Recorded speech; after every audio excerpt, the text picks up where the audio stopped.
Douglas Bucknell from Trustee Tailored Super, thank you very much for joining us today. Thank you for having me along. Douglas, can you just explain a little bit about how Trustee Tailored Super works?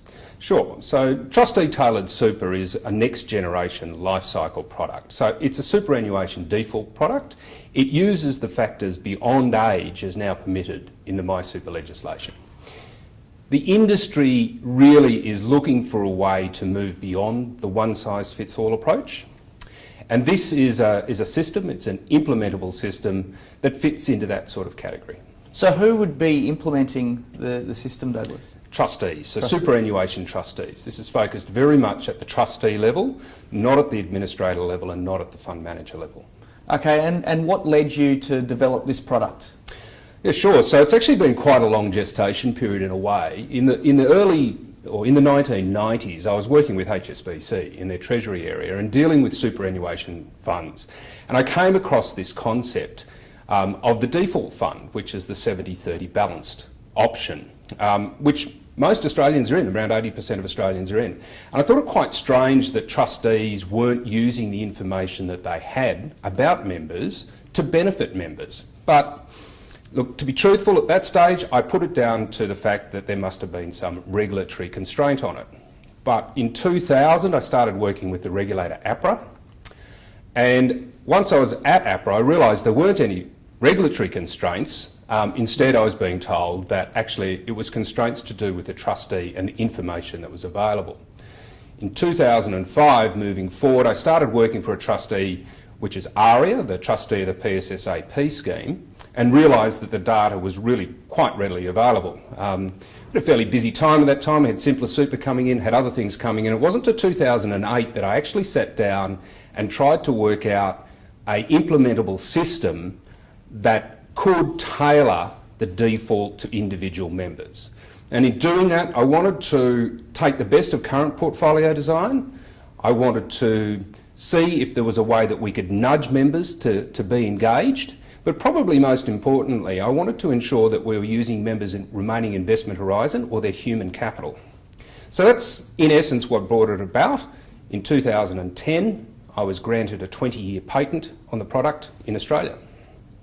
Okay, and Douglas, so can you just explain exactly how it's tailored? Is it just by age or is there other factors involved? Yeah, so as I mentioned, it goes beyond age, and perhaps the easiest way I can do it is by a simple example. So Trustee Tailored Super is in essence a three-step computer implemented method. The first step is to divide the fund into different hurdles. The second step is to put glide paths in place for each of those hurdles. And then the third step is to move members into their hurdle and onto their glide path.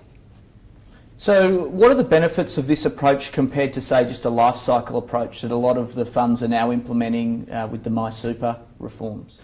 The benefits of this approach are threefold, really. From a member's perspective, their retirement balances under Trustee Tailored Super can be 35% higher than what they otherwise would have been, whilst at the same time, members over the age of 55 have a lower risk of loss in any 1 year.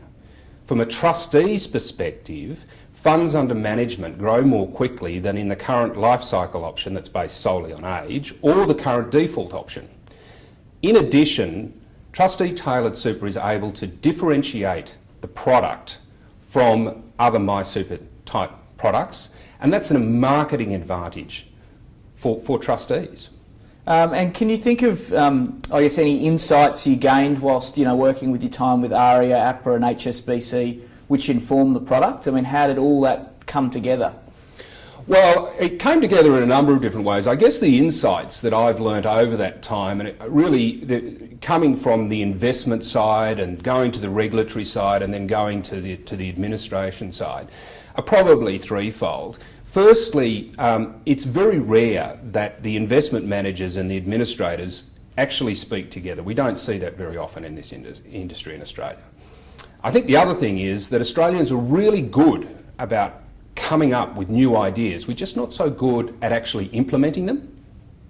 And so I would suggest that one of the things that this industry should be moving towards is trying to support the implementation of new ideas and innovative ideas. And I'm pleased to see Finsia is doing some of that work at the moment, and we'll continue that in 2014. Douglas, how is the product tailored to members? So look, I think probably the best way I can answer that is by an example. Firstly, the trustee sets hurdle levels. And a hurdle level, for example, might be a retirement balance under 100,000, might be hurdle 1. Retirement balance from 100,000 to $1 million might be hurdle 2, and over $1 million might be hurdle 3. The trustee then sets glide paths for each of those hurdle levels. So for hurdle 1, those retiring on under 100,000, we know that they will want to delay retirement.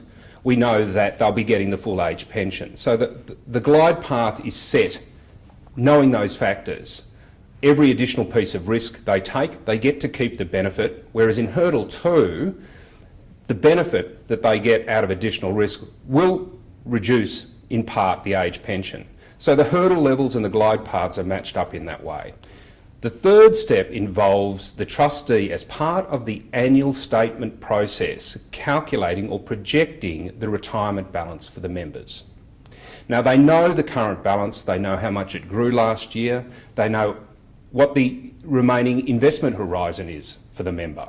So they calculate the projected retirement balances for their members, they place them into the hurdle level, whether that's under 100,000, 100,000 to $1 million, or over $1 million.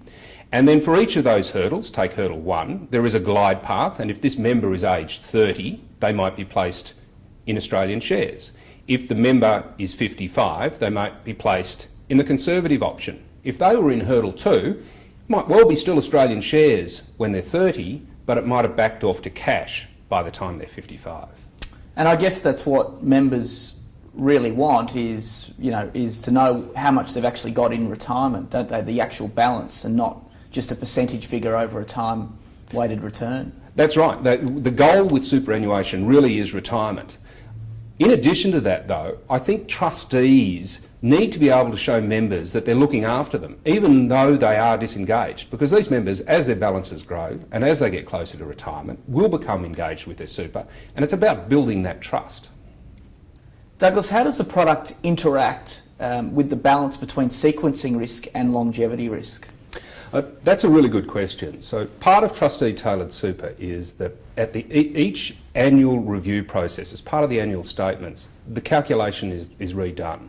So members might move from hurdle 1 to hurdle 2, for example, in that process. So if members take a break from work, are retrenched, have great returns in 1 year, put in extra contributions, that will be included in the calculation of their projected retirement balance. It will change their hurdle level as a result.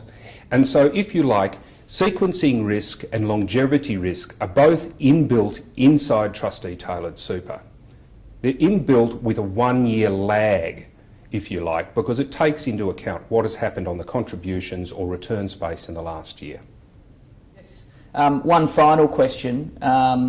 You mentioned there, in an ideal world, we would have more innovation. Is that the only thing you think that's sort of holding back the industry at the moment?